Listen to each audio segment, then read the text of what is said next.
Hello दोस्तों, कैसे हैं आप लोग। आई होप आप लोग बहुत अच्छे होंगे और अपनी तैयारी पूरे जोर शोर से करते होंगे। दोस्तों, आपको पता है कि आपका बोर्ड एग्जाम होने वाले हैं 2026 में। ठीक है, 10th क्लास के जितने भी बच्चे हैं उनका बोर्ड एग्जाम 2026 में होने वाला है। ठीक है, और आपके पास टाइम नहीं है। इसी को मद्देनजर रखते हुए आपके लिए एक इम्पोर्टेंट चीज लेकर आया हूँ। क्रैश कोर्स के माध्यम से आपका सारे सब्जेक्ट के जो भी सब्जेक्टिव इम्पोर्टेंट होने वाले हैं और ऑब्जेक्टिव इम्पोर्टेंट होने वाले हैं आपको करा दूंगा। आप वीडियो के माध्यम से अपने तैयारी में रंग ला सकते हैं। अगर हमारे चैनल पे नए आए हैं तो चैनल जरूर सब्सक्राइब कर लीजिएगा और दोस्तों के बीच में भी शेयर कर दीजिएगा, जिससे वो भी चैनल का फायदा उठा सके, लाभ ले सके। चलिए शुरू करते हैं। आज आपको फिजिक्स का पहला चैप्टर के बारे में बताने वाले हैं। जितना भी इम्पोर्टेंट सब्जेक्ट क्वेश्चन होने वाला है उसके बारे में सब्जेक्टिव क्वेश्चन बताएंगे, साथ में आंसर भी आपको बताएंगे। थोड़ा वीडियो लेंथी हो सकता है, लंबा हो सकता है, लेकिन आपके लिए बहुत ही उपयोगी होगा, क्योंकि पहला चैप्टर जितना भी आपका सब्जेक्ट क्वेश्चन बनने वाला है आपको कवर करा देंगे। इससे बाहर आपका एक भी क्वेश्चन नहीं आएगा। ठीक है, तो वीडियो के अंत तक जरूर बने रहिएगा। तो चलिए पहला क्वेश्चन शुरू करते हैं। तो क्वेश्चन है,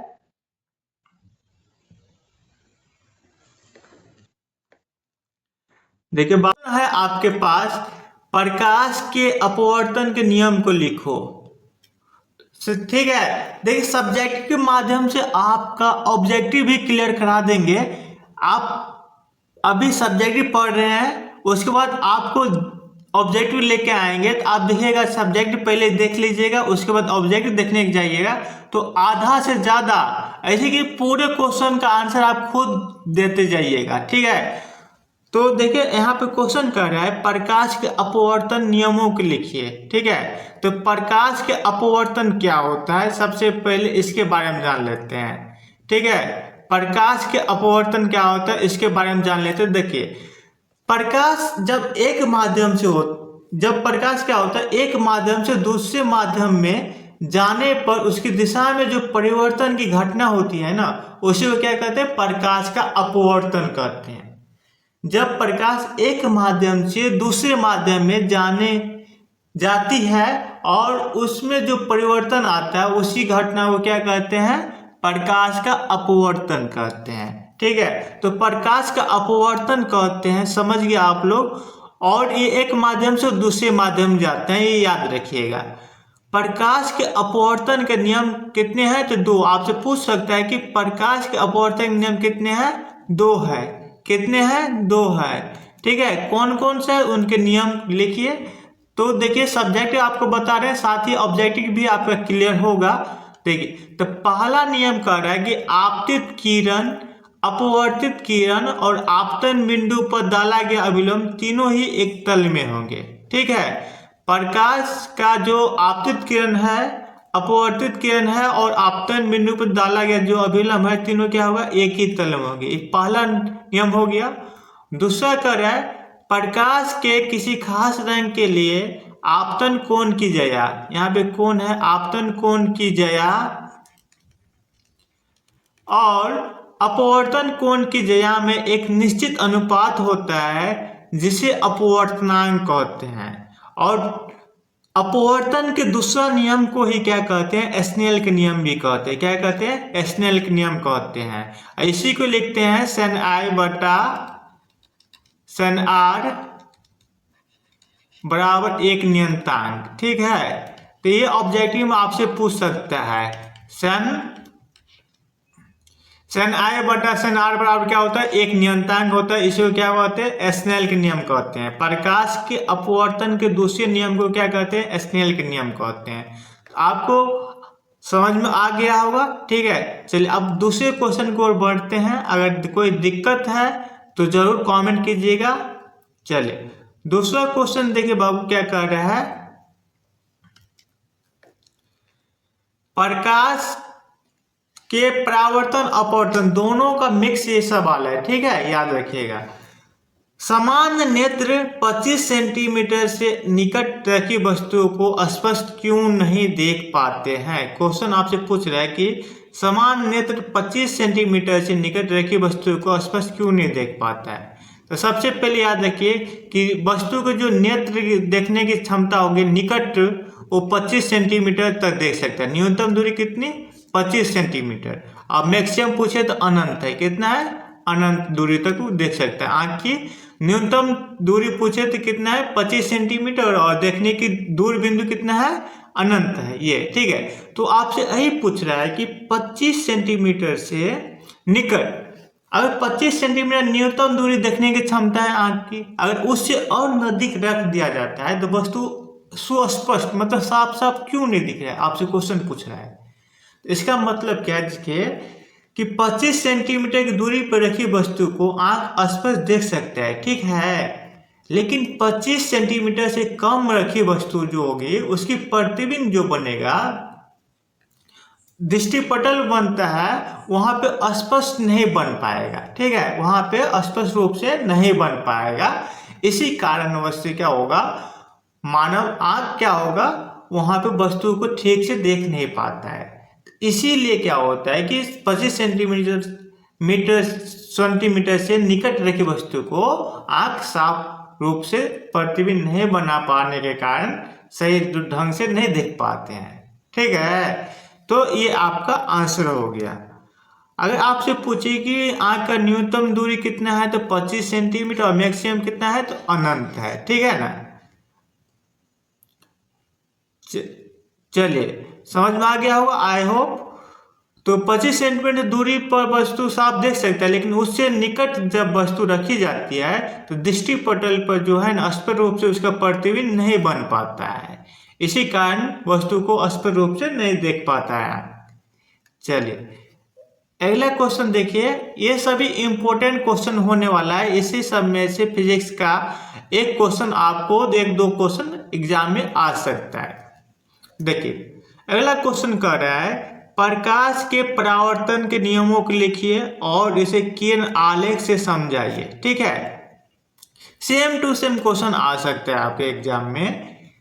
तो प्रकाश के परावर्तन के नियम को लिखिए और इसे किरण आलेख से समझाइए। देखिए क्या कर रहा है, तो सबसे पहले आप समझिए कि प्रकाश का अपवर्तन किसे कहते हैं। प्रकाश के परावर्तन किसे कहते हैं। तो अपवर्तन इससे पहले बता दिया कि एक माध्यम से दूसरे माध्यम में जाने पर, ठीक है ना। आप प्रकाश के परावर्तन के बारे में चर्चा करते हैं।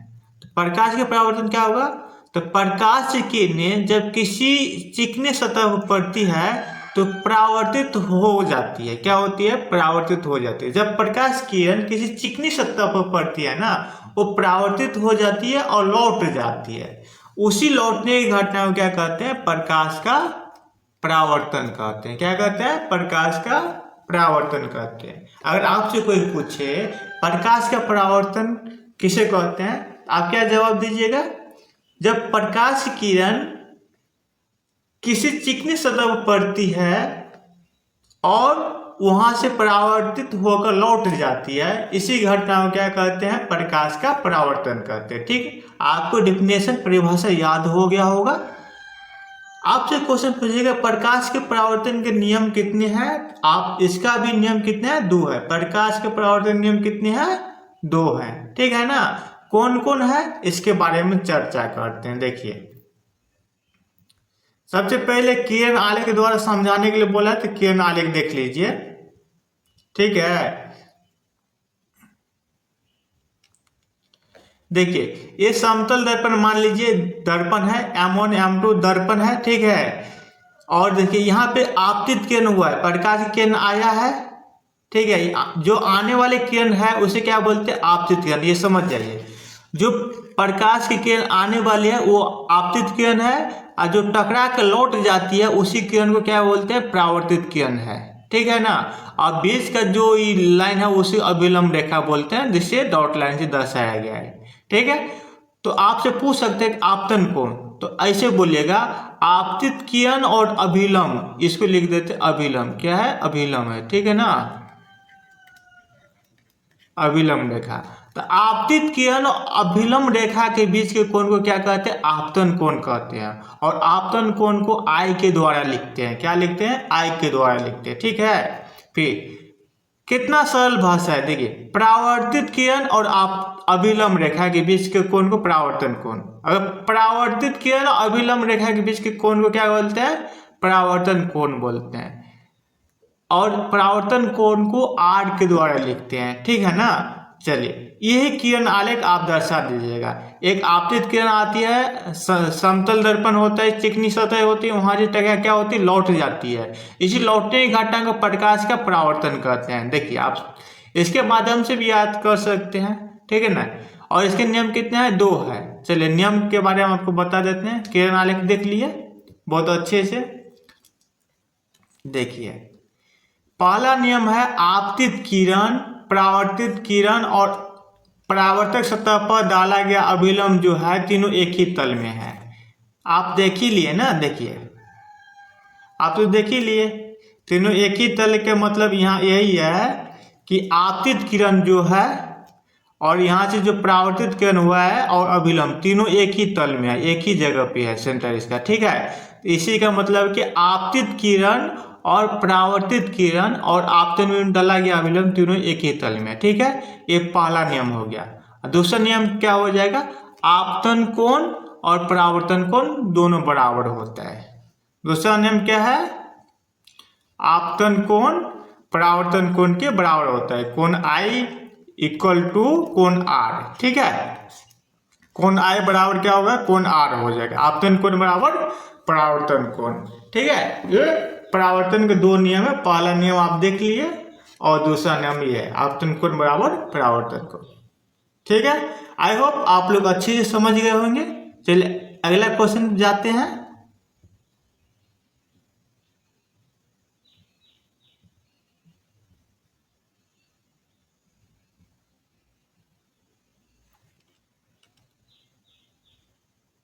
देख, अगला क्वेश्चन है बाबू आपका,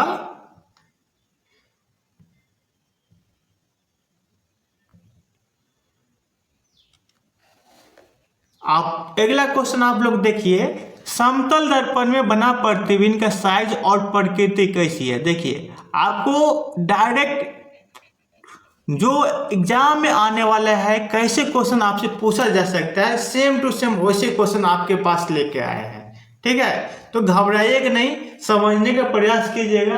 अगर फिर भी आपको कोई दिक्कत होता है तो जरूर कमेंट कीजिएगा। और पर्सनली हमसे गाइड करने के लिए हमारे व्हाट्सएप नंबर 6299485508 पर हमें कांटेक्ट कर सकते हैं, मैसेज कर सकते हैं। ठीक है। चलिए, आपको ये क्वेश्चन समझा दे रहे हैं। समतल दर्पण में बना प्रतिबिंब का साइज और प्रकृति कैसी है? ठीक है। तो देखिए, इसका उत्तर देख लीजिए कि समतल दर्पण में उसका साइज कैसा है और उसकी प्रकृति किस प्रकार की बनती है। ठीक है। तो देखिए, इस प्रकार लिखिएगा आंसर। समतल दर्पण में बना प्रतिबिंब निम्नलिखित प्रकार के होते हैं। पहला होगा, जो बिंब होगा ऑब्जेक्ट के सामने प्रतिबिंब का साइज होगा, जैसा प्रतिबिंब है वैसा ही उसका साइज भी होगा। यानी जो वस्तु का साइज है वही प्रतिबिंब का साइज होगा, मतलब समान बनेगा। समतल दर्पण में प्रतिबिंब क्या होगा? समान होगा। बिंब मतलब ऑब्जेक्ट, जो वस्तु है उसके समान ही प्रतिबिंब का साइज होगा, मतलब समतल दर्पण में बना प्रतिबिंब बराबर होता है। दूसरा, जो प्रतिबिंब है ना, दर्पण के उतना ही पीछे बनता है जितनी दूरी पर वस्तु समतल दर्पण के सामने होती है। आप अपने तस्वीर जब देखने जाते हैं, जो तस्वीर देखते हैं वो समतल दर्पण ही है। देखिएगा, आप जितनी दूरी पर आप खड़े हैं उतनी ही दूर में आपको शीशे में आपका प्रतिबिंब देखने को मिलेगा। जैसे जैसे आप पास आइएगा वैसे वैसे आपका प्रतिबिंब पास आएगा, जैसे जैसे आप दूर जाइएगा वैसे वैसे प्रतिबिंब भी आपका दूर जाएगा। तो इससे आप स्पष्ट देख सकते हैं कि जितनी दूरी पर आप खड़े हैं उतनी ही दूरी पर क्या होगा? आपका प्रतिबिंब बनेगा। ठीक है। तो जितनी दूरी पर आप खड़े हैं उतनी ही दूरी पर आपका प्रतिबिंब भी समतल दर्पण में बनेगा। दूसरा नंबर। और तीसरा नंबर, समतल दर्पण में प्रतिबिंब कैसा बनेगा? तो काल्पनिक प्रतिबिंब बनेगा। कैसा बनेगा? काल्पनिक प्रतिबिंब बनेगा। ठीक है। और बात करें कैसा रहता है, तो समतल दर्पण पार्श्विक रूप से ऐसे प्रतिबिंब आप देखिएगा तो सीधा बनता है, समतल दर्पण में सीधा बनता है। ठीक है ना, कैसा बनता है? सीधा। लेकिन पार्श्विक रूप से क्या होगा? पार्श्विक रूप से उल्टा बनेगा। क्या बनेगा? उल्टा बनता है। समतल दर्पण बना प्रतिबिंब पार्श्विक रूप से क्या होगा? उल्टा बनेगा। आप देखिएगा आपका लेफ्ट जो कान होगा वो राइट दिखाई देगा। ठीक है। और राइट कान जो होगा लेफ्ट दिखाई देगा। ठीक है, आप देख सकते हैं। या कैपिटल आर लिखिएगा तो ऐसे, तो आर ऐसे दिखाई देगा दर्पण में। ठीक है ना। ठीक, पार्श्विक रूप से क्या होगा? उल्टा दिखाई देता है। ठीक है, लेकिन बनता है कैसे? सीधा बनता है। चलिए, आप समझ गए होंगे समतल दर्पण में बना प्रतिबिंब कैसा होता है। तो प्रतिबिंब के साइज के समान ही उसका साइज भी होता है, वस्तु के समान ही उसका साइज होता है। दूसरा नंबर, प्रतिबिंब दर्पण के उतना ही पीछे बनता है जितना वस्तु समतल दर्पण के सामने होता है। और तीसरा, वस्तु काल्पनिक होता है। चौथा, प्रतिबिंब सीधा बनता है लेकिन पार्श्विक रूप से क्या बनता है? उल्टा बनता है। ओके, चलिए, आई होप ये क्वेश्चन भी आप लोग अच्छे से समझ गए होंगे। चलिए अगला क्वेश्चन बताते हैं आपको।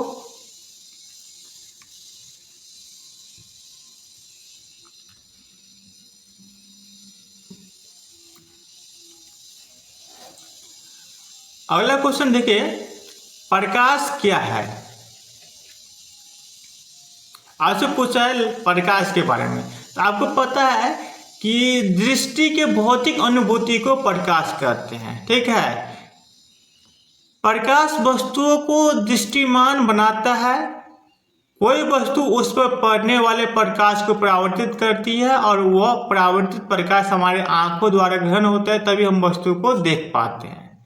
तो प्रकाश अगर है और प्रकाश किसी वस्तु पे पड़ता है और वहाँ वस्तु से परावर्तित होकर वो प्रकाश हमारे आंखों तक पहुँचता है, तभी हम उस वस्तु को देख पाते हैं। ठीक है, प्रकाश एक दृष्टि का अनुभूति है। ठीक है, ऐसे बोले प्रकाश एक ऊर्जा है। क्या है? प्रकाश एक ऊर्जा है और किसी वस्तु पर पड़ने पर परावर्तित होकर वो अगर हमारे आंखों तक पहुंचता है, तभी उस वस्तु को हम देख पाते हैं। ठीक है ना।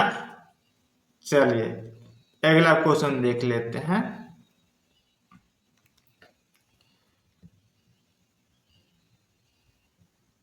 बहुत ही इंपॉर्टेंट क्वेश्चन है ये। आपसे क्वेश्चन पूछा गया है कि अवतल दर्पण, उत्तल दर्पण और समतल दर्पण के। आई होप कि आप लोग थ्योरी पूरा पढ़ लिए होंगे, अगर कहीं भी ट्यूशन या पढ़ रहे होंगे या सिर्फ अभी तक बहुत टाइम हो गया, इसलिए मैं आपके लिए डायरेक्ट उत्तर और आंसर लेकर आया हूँ। ठीक है ना। इम्पोर्टेंट क्वेश्चन जो होने वाला है एग्जाम में, उसके लिए आपको थ्योरी के तरीके से आपको बताने वाला हूँ। साथ में जैसे अगर हमारी क्लास देख लीजिएगा, आपको उसी ऑब्जेक्टिव क्वेश्चन आप स्वयं सॉल्व कर लीजिएगा। ठीक है ना। चलिए, क्वेश्चन कर रहा है अवतल दर्पण, उत्तल दर्पण और समतल दर्पण के दो उपयोग लिखिए।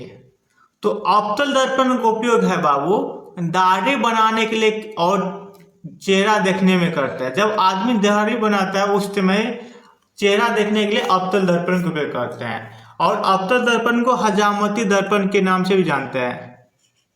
ठीक है ना। हजामती मतलब हजामत जो दर्पण यूज करता है। ठीक है, हजामती दर्पण का उपयोग किया जाता है या उसे बोलते हैं दाढ़ी बनाने के लिए। ठीक है। दूसरा है डॉक्टर जो है रोगियों के कान, मुंह आदि के अंदर जो प्रकाश डाल के देखते हैं ना, उसको बीमारी का पता लगाने के लिए अवतल दर्पण का प्रयोग करते हैं। क्योंकि तो वो देख नहीं पाएगा, तो वहां से दर्पण में प्रकाश डालता है और मुंह में प्रकाश डालता है। ठीक है ना। और परावर्तित होकर दर्पण पर जो प्रतिबिंब बनता है, उसी के थ्रू डॉक्टर पता लगा लेते हैं कि कहाँ क्या होने वाला है, नाक, कान, मुंह में। ठीक है ना। तो डॉक्टर नाक, कान, आँख की जांच करने के लिए क्या करते हैं?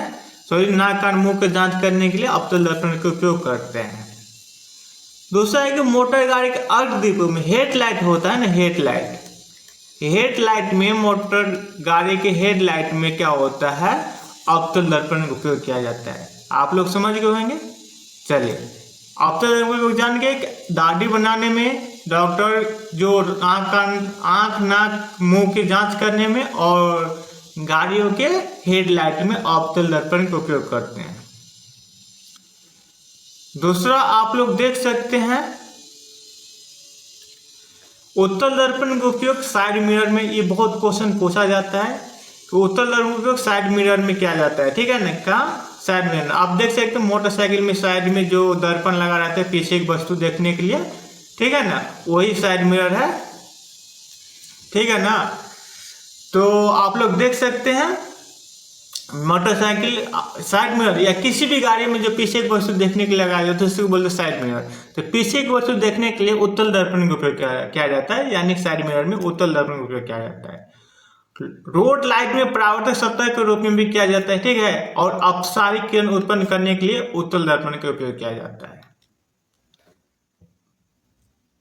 समतल दर्पण का उपयोग आप लोग जानते ही हैं, ये सोलर कोर में परावर्तक सतह के रूप में किया जाता है और चेहरा देखने में किया जाता है। ठीक है, चलिए आई होप समझ गए होंगे, इतना डिफिकल्ट क्वेश्चन ये नहीं है। चलिए अगला क्वेश्चन देख लेते हैं। अवतल लेंस को अपसारी लेंस कहते हैं, क्यों? अवतल लेंस को अपसारी लेंस कहते हैं, क्यों? ये क्वेश्चन सब्जेक्ट में बहुत मस्त है और पूछा जाता है, इसको VVI क्वेश्चन लगा लीजिए। ठीक है ना, तो अवतल लेंस को अपसारी लेंस कहते हैं, क्यों? तो अवतल लेंस के द्वारा समांतर प्रकाश की किरणें आपतन के बाद अपवर्तित होकर आपस में फैल जाती है, यानी अवतल लेंस प्रकाश के जो समांतर किरणें को अपसरित कर देता है। ठीक है ना, अवतल लेंस को इसी गुण के कारण क्या कहते हैं? अपसारी लेंस कहते हैं।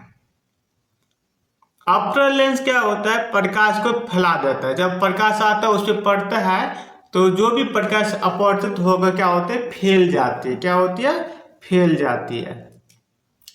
ये अवतल लेंस है, प्रकाश आया फिर टकरा के परावर्तित होकर फैल गया। ठीक है ना, इसी घटना क्या बोलते हैं बाबू? अवतल लेंस किसी कारणवश से क्या बोलते हैं? अपसारी लेंस बोलते हैं। अवतल लेंस किसी कारणवश से क्या बोलते हैं? अपसारी लेंस बोलते हैं। जब अवतल लेंस के द्वारा समांतर प्रकाश की किरणें आपतन के बाद अपवर्तित होकर फैल जाती है, ठीक है, और इसी कारणवश क्या बोलते हैं? अवतल लेंस को, इसी गुण को अपसारी लेंस बोलते हैं। ओके, चलिए अगला क्वेश्चन की ओर बढ़ते हैं।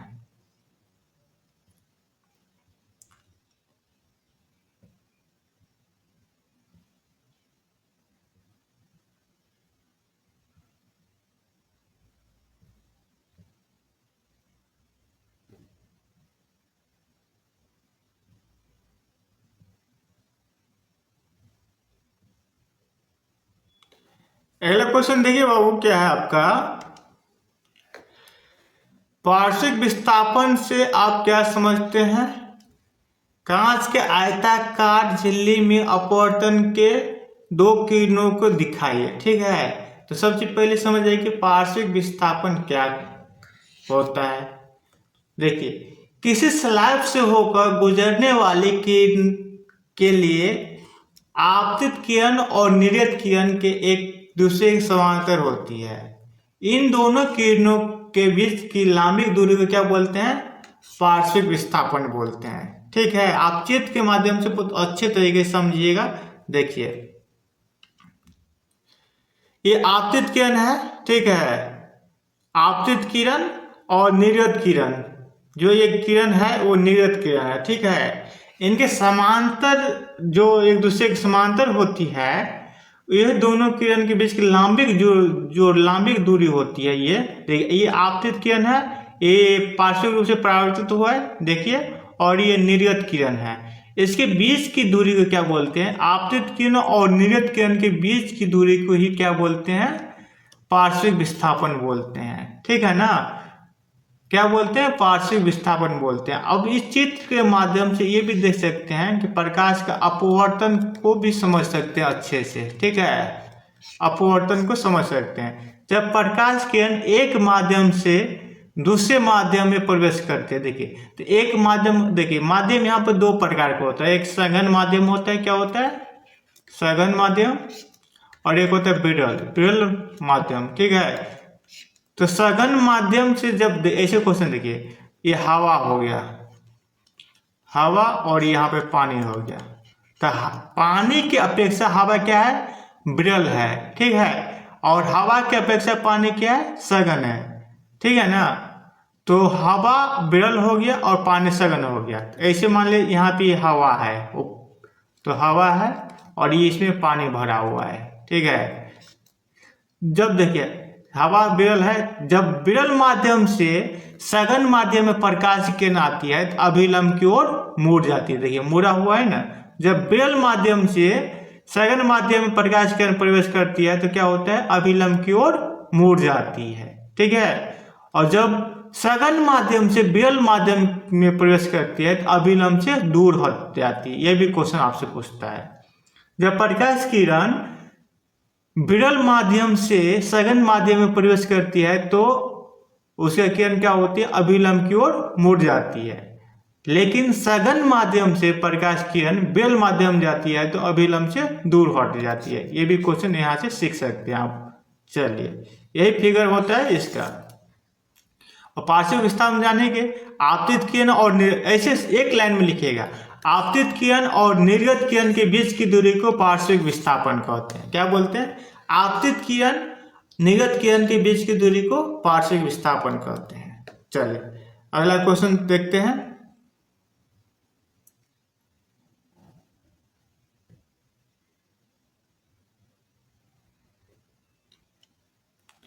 अगला क्वेश्चन है, तारे टिमटिमाते हैं किंतु ग्रह नहीं टिमटिमाते हैं, क्यों।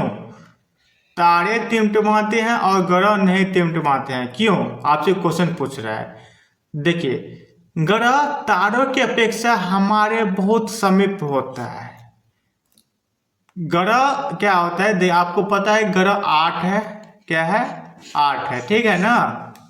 और पृथ्वी भी एक ग्रह है जिस पे हम निवास करते हैं, ठीक है। तो तारे ऊपर में सूरज क्या है, एक तारा है, सूरज क्या है, एक तारा, याद रखिए सूरज क्या है, एक तारा है। और पृथ्वी क्या है, एक ग्रह है। पृथ्वी क्या है, एक ग्रह है। सूरज क्या है, एक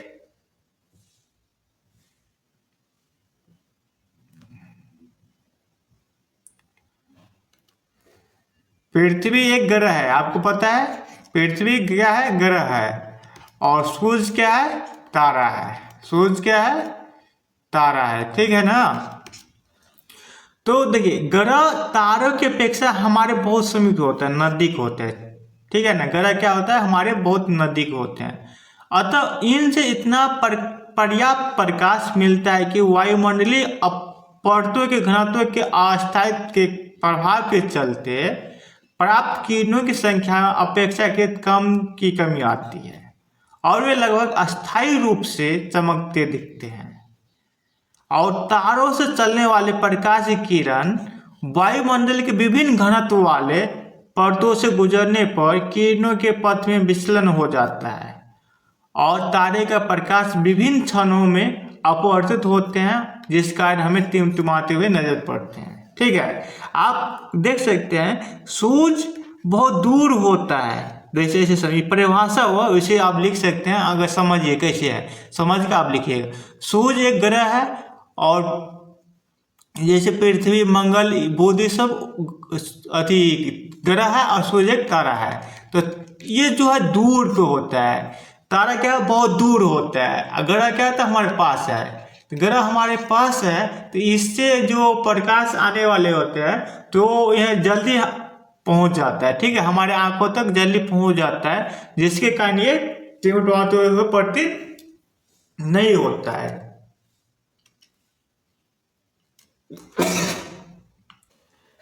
लेकिन सूरज यानी ग्रह बहुत दूर होने के कारण उसके प्रकाश वायुमंडल के जो विभिन्न घनत्व है, आपको पता है कि वायुमंडल बहुत घनत्व है, सौर मंडल है, समताप मंडल है, आयन मंडल है, मध्यमंडल, इससे होकर प्रकाश आता है। विभिन्न घनत्व के माध्यम से जब प्रकाश निकल के आता है तो उसके प्रकाश क्या होता है, उसके कुछ क्षणों के लिए कहीं आगे पीछे हो जाता है, मुड़ जाता है, ठीक है।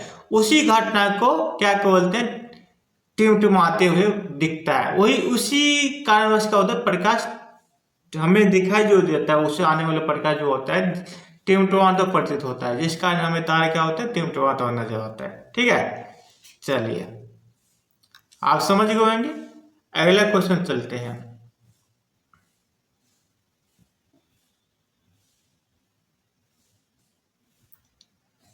आपको इससे पहले बता देते प्रकाश के अपवर्तन के बारे में।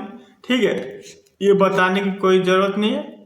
ठीक है ना, बता दिए थे ना, आपतित किरण और अपवर्तन किरण, आपतन बिंदु लगा तीनों एक ही तल में होते हैं। और प्रकाश के किसी खास रंग के लिए आपतन कोण की जया अपवर्तन कोण की जया एक निश्चित अनुपात होता है जिसे अपवर्तनांक कहते हैं, और इसी को क्या बोलते हैं, एस्नेल के नियम। सेन आई बटा सेन आर इक्वल टू 1 एक नियंतांक। ठीक है, इस नियम को क्या बोलते हैं, एस्नेल के नियम बोलते हैं। ठीक है ना, चलिए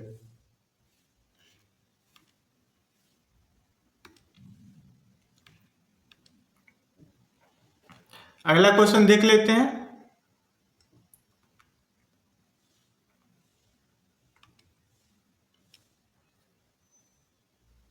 तो बच्चों देखिए, आपके सामने एक बहुत मस्त क्वेश्चन है कि समतल दर्पण में बनने वाले प्रतिबिंब की विशेषता बताइए। आपको इससे पहले ही बता दिया था। ठीक है ना, देखिए क्या इसकी विशेषता बतानी है ना। ऐसे क्वेश्चन आएगा, डायरेक्ट आप एकदम मौखिक उत्तर दीजिए। समतल दर्पण के सामने जितनी दूरी पर कोई वस्तु हो उसका प्रतिबिंब उतने पीछे बनता है, पहला। ठीक है, समतल दर्पण में किसी वस्तु के पूरे बिंब को देखने के लिए दर्पण का आकार में उससे आधा होना चाहिए। अगर समतल दर्पण में आप अपना पूरा प्रतिबिंब देखना चाहते हैं तो आपका जितना आकार है, साइज है, उससे आधी आपका शीशा होना चाहिए, दर्पण होना चाहिए। ठीक है, तभी आप पूरा प्रतिबिंब देख पाइएगा। ठीक है ना, ये समतल दर्पण की विशेषता हो गया। साथ में आपको पता है कि इसका प्रतिबिंब काल्पनिक बनता है। ठीक है, सीधा बनता है लेकिन पार्श्विक रूप से उल्टा बनता है। ये सब बता दिए थे। चलिए अगला क्वेश्चन, इंपॉर्टेंट क्वेश्चन ये है। देखिए ये बहुत ही इंपॉर्टेंट क्वेश्चन है, पूछ सकता है। समतल दर्पण द्वारा उत्पन्न आवर्धन वन, इसका क्या मतलब होता है, क्या अर्थ होता है। ठीक है, तो एक समतल दर्पण द्वारा उत्पन्न आवर्धन +1 होने का अर्थ है कि समतल दर्पण के द्वारा जिस वस्तु का प्रतिबिंब बन रहा है उस वस्तु का साइज, यानी कि साइज दर्पण द्वारा बनाए गए प्रतिबिंब के साइज के बराबर है। धनात्मक चिन्ह यह दर्शाता है कि प्रतिबिंब सीधा है और आभासी है। ठीक है, प्लस का मतलब है कि उसका जो प्रतिबिंब है वो सीधा होगा, आभासी होगा। ठीक है ना, धनात्मक। और एक का मतलब है कि जितनी ही साइज का वस्तु है उतने ही साइज का उसका प्रतिबिंब बना है। ठीक है ना, इसका मतलब ये हो गया। चलिए अगला क्वेश्चन देखिए, ये भी क्वेश्चन बहुत ही इंपॉर्टेंट है कि पूछा जाता है। दिए गए उत्तल लेंस, अवतल लेंस, कांच की वृत्ताकार पट्टिका के सतहों को छुए बिना उसकी पहचान करें। तो छुएगा तो पता चल जाएगा कि, और लेकिन उसको छूना नहीं है। बिना छू कर कैसे पता लगेगा कि उत्तल लेंस है कि अवतल लेंस है कि कांच की पट्टिका है। तो देखिए, उत्तल लेंस, अवतल लेंस और कांच की पट्टिका अक्षरों के ऊपर रखकर उठाने के लिए अक्षरों को आकार बढ़ता हुआ दिखाई दे। ये सभी तीनों लेंस, दोनों लेंस और कांच के शीशे के पास लिखा हुआ कागज ले जाएंगे। अगर अक्षरों का आकार बढ़ता हुआ दिखाई देता है, अगर आकार बढ़ता हुआ दिखाई देता है तो उत्तल लेंस होगा। जब तीनों के पास लिखा हुआ अक्षर ले जाएंगे, पेपर ले जाएंगे, तो उसमें अगर जिसमें अक्षर बढ़ता हुआ प्रतिबिंब बड़ा दिखाई दे वो तो उत्तल लेंस हो जाएगा, और जिसमें छोटा दिखाई दे वो अवतल लेंस हो जाएगा, और जहाँ पे समान रहे वो कांच का वृत्ताकार पट्टिका हो जाएगा। एक लाइन में समझिए, तीनों के पास बारी बारी से हम लिखा हुआ कागज ले जाते हैं। अगर अक्षर बड़ा दिखाई देता है, अगर अक्षर बड़ा दिखाई देता है तो उत्तल लेंस हो जाएगा। ठीक है, अक्षर बड़ा दिखाई देगा तो क्या होगा, उत्तल लेंस हो जाएगा। और अक्षर छोटा दिखाई देगा तो अवतल लेंस हो जाएगा। और अक्षर जो है समान दिखाई देगा तो कांच के वृत्ताकार पट्टिका हो जाएगा। ओके। चलिए आगे बढ़ते हैं।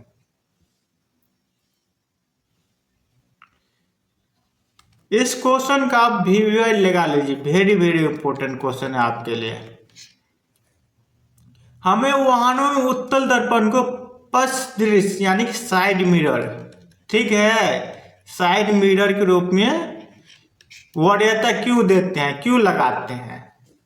तो उत्तल दर्पण को पश्च दृश्य यानी साइड दर्पण के रूप में इसे वरीयता देते हैं क्योंकि वे सदैव सीधा प्रतिबिंब बनाते हैं और इसका दृष्टि क्षेत्र जो होता है बहुत अधिक होता है, और क्योंकि ये बाहर की ओर वर्तित होते हैं। जैसे ड्राइवर जो भी होता है ना, ड्राइवर, उनको देखने में वस्तु को आसानी होती है और आराम से अपनी गाड़ी को चला पाते हैं, याद रखिए। तो उत्तल दर्पण का साइड मिरर में इसलिए उपयोग किया जाता है क्योंकि उसमें जो प्रतिबिंब बनता है सीधा बनता है। जो कोई भी साइड से गाड़ी या वस्तु या आदमी आ रहा है तो उसका प्रतिबिंब डायरेक्ट ड्राइवर को सीधा दिखाई देगा, कौन आ रहा है, क्या आ रहा है, स्पष्ट रूप से दिखाई देगा, जिससे ड्राइवर अपनी स्थिति यानी कि जो चलाने की क्रिया है अपने तरीके से आसानी से उसको पार कर सके, एक्सीडेंट होने की खतरा बहुत कम हो जाता है। ओके, तो साइड मिरर में आप क्यों वरीयता देते जानिए। उत्तल दर्पण के दृष्टि क्षेत्र बहुत ही बड़ा होता है और उसमें जो प्रतिबिंब बनता है हमेशा सीधा बनता है, ठीक है, जिससे ड्राइवर को देखने में आसानी होती है। ओके, चलिए, राइट, ये क्वेश्चन बहुत ही इंपॉर्टेंट है आपके लिए। ये क्वेश्चन देखिए, उत्तल लेंस को अभिसारी लेंस क्यों कहा जाता है, ये भी पूछा जाता है। उत्तल लेंस के द्वारा आपतित समांतर किरणें अपवर्तन के फलस्वरूप एक बिंदु पर मिलती है, यानी उत्तल लेंस प्रकाश के समांतर किरण को अभिसरित करती है, अतः उत्तल लेंस को इसी गुण के कारण क्या होता है, अभिसारी लेंस कहते हैं। उत्तल लेंस में क्या होता है, प्रकाश किरण एक बिंदु पर आकर मिलती हुई प्रतीत होती है, फैलती नहीं, एक बिंदु से आती है, ठीक है, एक बिंदु पर आकर मिलती है, अपसरित होती है। इसी गुण के कारण उत्तल लेंस को क्या बोलते हैं, उत्तल लेंस को बोलते हैं अभिसारी लेंस। आप देखते होंगे, आप बचपन में ये किए होंगे, देता है एक लेंस देता है, आप जब ज्योमेट्री बॉक्स खरीदते होंगे तो लेंस देता है, आप इसको धूप में रखिएगा तो नीचे आप पेपर रखते थे तो पेपर में आग लग जाता था। क्यों?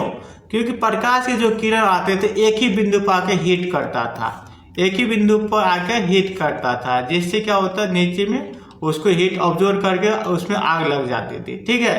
ये कौन सा लेंस होता था, उसमें उत्तल लेंस ही रहता था, क्योंकि प्रकाश को अपसरित करके एक बिंदु पर फोकस करता है, ठीक है ना। इसी गुण के कारण उत्तल लेंस को अभिसारी लेंस कहते हैं। चलिए अगला क्वेश्चन देखिए,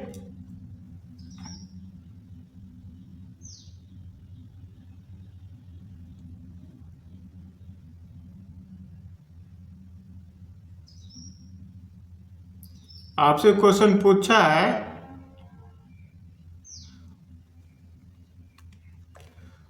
उत्तल दर्पण अवतल दर्पण अंतर लिखिए, ठीक है। इससे आप समझ भी जाइएगा उत्तल दर्पण और अवतल दर्पण के चीजों के बारे में, उसके समझ जाइएगा अवतल दर्पण क्या होता है, उत्तल दर्पण क्या होता है।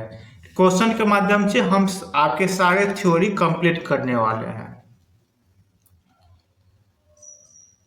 तो अवतल दर्पण क्या होता है, अवतल दर्पण में जो परावर्तन करने वाला चमकीला सतह होता है धसा होता है, क्या होता है, धसा होता है, याद रखिए। और रचित किया हुआ भाग उभरा होता है, ये अवतल दर्पण हो गया और ये हो गया उत्तल दर्पण, याद रखिए। तो जो परावर्तक धसा होता है, देखिए धसा हुआ है लेकिन रचित किया हुआ भाग क्या होता है, उभरा रहता है।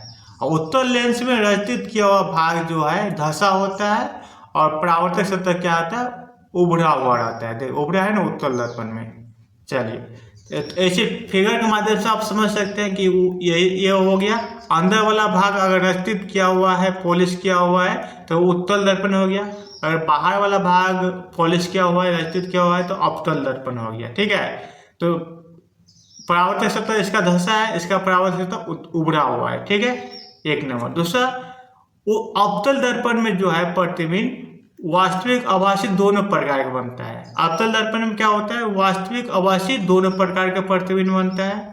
और उत्तल दर्पण में क्या होता है, उसमें केवल आभासी प्रतिबिंब बनता है। आभासी प्रतिबिंब को ही काल्पनिक बोलते हैं, याद रखिएगा, काल्पनिक प्रतिबिंब, ठीक है ना। ये नहीं भूलिएगा वो आभासी काल्पनिक अलग अलग है, नहीं, आभासी को ही काल्पनिक बोलते हैं, ठीक है ना। चलिए आप समझ गए। अवतल दर्पण दोनों प्रकार के बनते हैं, वास्तविक आभासी या काल्पनिक जिसको बोलते हैं, दोनों बनते हैं। लेकिन उत्तल दर्पण में केवल काल्पनिक प्रतिबिंब बनते हैं, ठीक है। अगला क्वेश्चन, अगला नंबर देखिए कि इसमें अवतल दर्पण में उल्टा सीधा दोनों प्रकार का प्रतिबिंब बनता है। उत्तल दर्पण में क्या होता है, उल्टा सीधा दोनों बनता है, लेकिन अवतल दर्पण में उल्टा सीधा दोनों बनता है और उत्तल में केवल सीधा प्रतिबिंब बनता है, याद रखिए। देखिए यहाँ से क्वेश्चन ऑब्जेक्ट बन सकता है। अवतल में उल्टा सीधा दोनों बनता है और उत्तल में केवल सीधा बनता है। क्या बनता है, केवल सीधा प्रतिबिंब बनता है। चौथा अंतर आप बता सकते हैं कि अवतल दर्पण में बड़ा छोटा, ठीक है, अब वस्तु के आकार का प्रतिबिंब बनता है अवतल दर्पण में, ठीक है ना। बड़ा भी बनता है, छोटा भी बनता है, और वस्तु के आकार का भी प्रतिबिंब बनता है।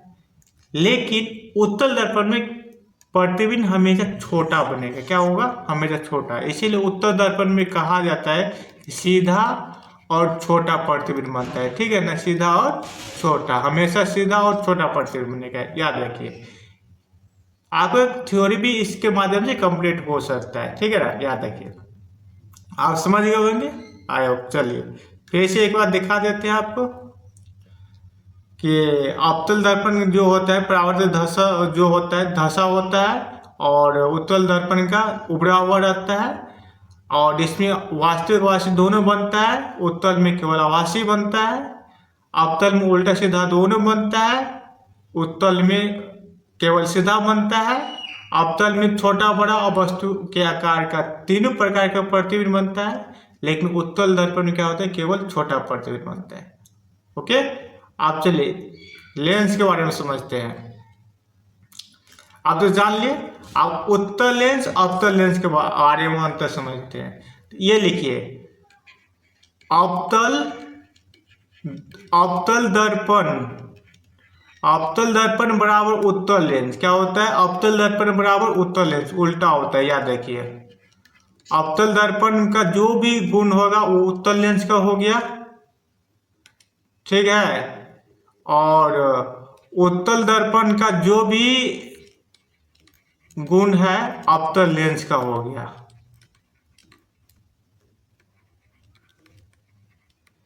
ठीक है ना। आपको याद है अवतल दर्पण का जो भी गुण है वो क्या हो जाएगा, उत्तल लेंस का गुण हो बन जाएगा। और उत्तल दर्पण का जो भी गुण है अवतल लेंस का गुण बन जाएगा। देखिए आप जानते हैं कि अवतल लेंस में, आप पहले लेंस आपको बता दें,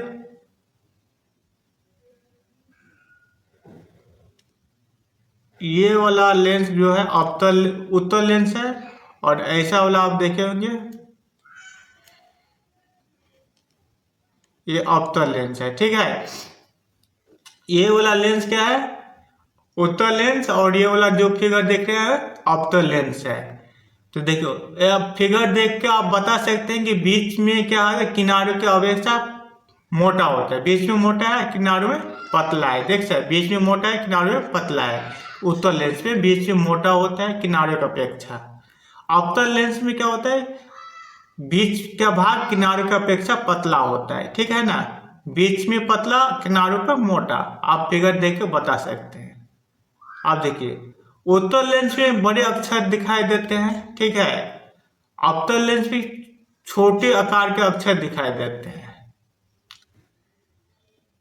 तीसरा आंसर, प्रकाश किरणों के एक बिंदु पर केंद्रित करता है उत्तल लेंस, और अवतल लेंस क्या करता है, किरण पुंज के रूप में बिखेर देता है, ठीक है। चलिए आगे बढ़ते हैं। उत्तल लेंस में क्या होता है, आपको बताए थे, प्रतिबिंब जो अवतल दर्पण में होता है वही उत्तल लेंस में होता है। तो वास्तविक आभासी दोनों और उल्टा सीधा दोनों प्रकार का प्रतिबिंब बनता है उत्तल लेंस में, और अवतल लेंस में क्या होता है, केवल आभासी और सीधा प्रतिबिंब बनता है, ठीक है ना। अवतल लेंस में क्या होता है, केवल काल्पनिक आभासी प्रतिबिंब और सीधा प्रतिबिंब बनता है, लेकिन उत्तल लेंस में क्या होता है, वास्तविक, काल्पनिक, उल्टा सीधा सभी प्रकार के प्रतिबिंब बनते हैं। 5 समझ ले। लेंस को बाएं तरफ हिलाए तो प्रतिबिंब दाएं तरफ गति करता है, लेकिन इसमें लेंस को बाएं तरफ हिलाए तो प्रतिबिंब भी बाएं तरफ गति करता है, ठीक है। चलिए ये लेंस के बारे में अंतर था।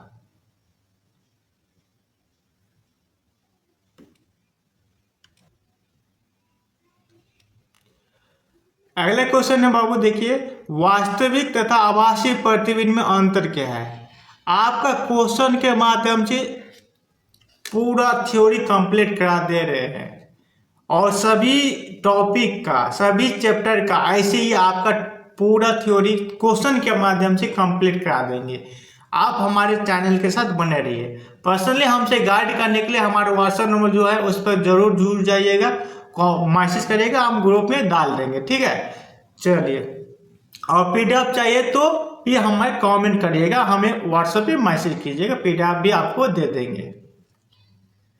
तो वास्तविक प्रतिबिंब और काल्पनिक प्रतिबिंब में अंतर है। तो देखिए, वास्तविक प्रतिबिंब जो है उसको पर्दे पर प्राप्त कर सकते हैं। जो भी प्रतिबिंब हम सिनेमा देखते हैं वो वास्तविक प्रतिबिंब होता है, ठीक है। लेकिन आभासी प्रतिबिंब को पर्दे पर प्राप्त नहीं कर सकते हैं, ठीक है। काल्पनिक प्रतिबिंब प्राप्त नहीं कर सकते हैं। वास्तविक प्रतिबिंब उल्टा बनता है। क्या होता है, उल्टा बनता है। आपको पता है वास्तविक प्रतिबिंब हमेशा उल्टा बनता है, और काल्पनिक प्रतिबिंब या आभासी प्रतिबिंब हमेशा क्या होता है, सीधा होता है। वास्तविक उल्टा और काल्पनिक कैसा होता है, सीधा होता है। वास्तविक प्रतिबिंब दर्पण के आगे बनता है। वास्तविक प्रतिबिंब क्या होता है, दर्पण के आगे उसका प्रतिबिंब बनता है, लेकिन काल्पनिक या आभासी, काल्पनिक को ही आभासी बोलते हैं, तो आभासी प्रतिबिंब दर्पण के पीछे बनता है। आप लोग देख सकते हैं, ओके। चलिए, अगला क्वेश्चन है, प्रकाश का परिकिरण से आप क्या समझते हैं। प्रकाश का परिकिरण से आप क्या समझते हैं। जब प्रकाश किसी ऐसे माध्यम से गुजरता है जिसमें धूल तथा अन्य पदार्थों के अत्यंत सूक्ष्म कण होते हैं, तो उनके द्वारा प्रकाश सभी दिशाओं में प्रसारित हो जाती है, उसे प्रकाश का परिकिरण कहते हैं, ठीक है। सूर्य के प्रकाश के परिकिरण के कारण ही आकाश नीला दिखाई देता है। यानी प्रकाश का परिकिरण क्या है, आप तो परिभाषा देख ली, कैसे क्वेश्चन किताबी भाषा कैसे लिखा जाता है, अपनी भाषा आपको बता रहे हैं। जो भी हमारे लिखा हुआ नोट्स है, अपनी हाथों से लिखा हुआ नोट्स है, टाइपिंग किया हुआ नोट्स है, ठीक है, याद रखिएगा। तो प्रकाश के परिकिरण से आप क्या समझते हैं। जब प्रकाश किरण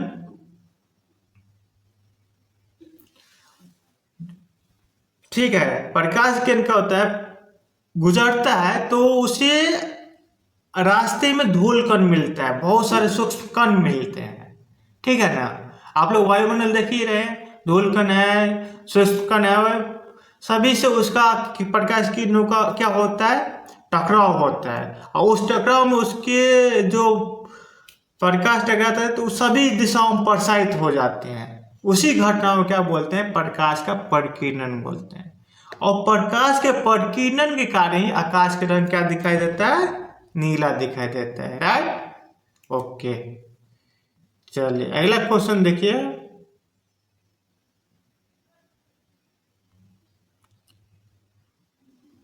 आपको तो लेंस के बारे में बता दिए थे बिना छुए हुए, अब दर्पण के बारे में कैसे बताइएगा। अवतल दर्पण, उत्तल दर्पण और समतल दर्पण को छू कर एवं बिना छू कर कैसे पहचानिएगा। देखिए, छू कर या बिना छू कर, तो अवतल दर्पण को छूने में पता चलता है कि उसका परावर्तक सतह नट होता है, और उत्तल दर्पण का परावर्तक सतह उभरा होता है, ठीक है। आपको बता ही देते कि ये जो है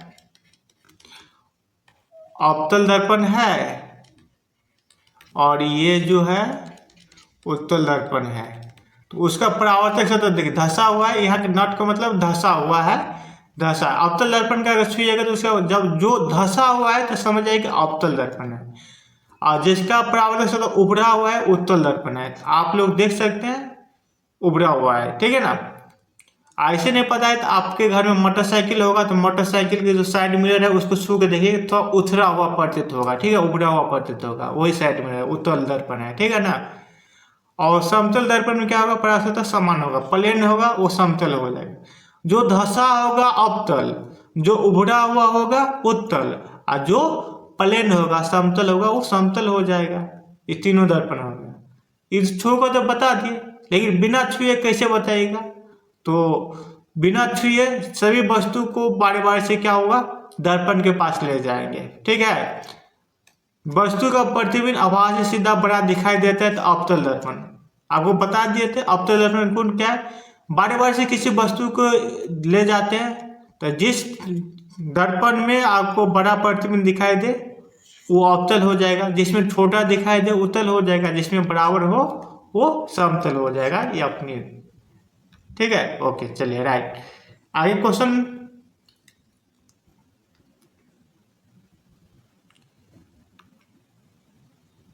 आगे है सूर्योदय एवं सूर्यास्त के समय सूर्य रक्ताभ लाल, रक्ताभ मतलब लाल, लाल क्यों दिखाई प्रतीत होता है, ठीक है। तो आपको पता है जब सूर्योदय सूर्यास्त होता है तो सूर्य अंतिम छोर पर होता है, यानी क्षितिज पर होता है, ठीक है।